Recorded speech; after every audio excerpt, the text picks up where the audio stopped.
Eto mga kalahin, nandito ako sa Diwata Paris Overload. Ayan meron kasi kaming i-deliver dito sa Pasay. Kaya dumiretso na ako dito kay Diwata. Ayan 7 AM yan, pero kukunti pa nakapila. Kita nyo naman kukunti pa yung tao.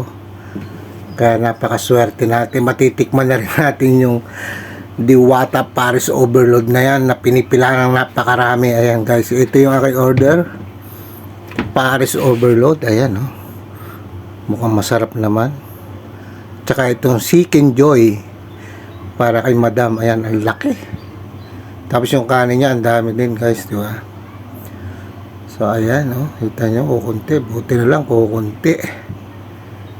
Ayan so lantakan na natin guys. Unang kagat na yan masarap.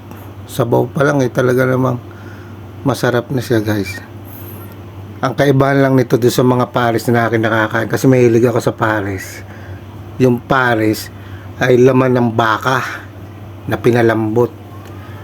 Ito naman sabaw ng Paris.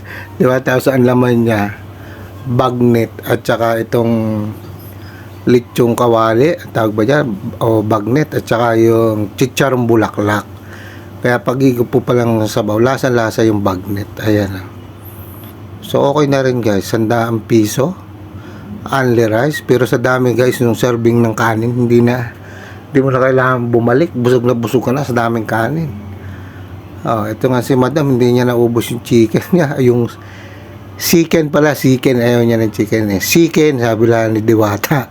Ang laki guys so bawal mag-iwan siyempre ng pagkain, kaya tayo ang taga-ubos. Ayan kailangan ubusin, di ba? Sayang guys ang pagkain din natin inubos. Ayan, taga-ubos sa pagkain ni Madam. Ang laki talaga ng chicken solve ka dito guys. Kung nandito ka na rin lang sa area ng Pasay, dito ka na kumain kay Diwata, kasi solve ka dun sa halagang 100 at 120. Solve ka na guys. May soft drinks pa. Ayun guys, kita nyo naman simot.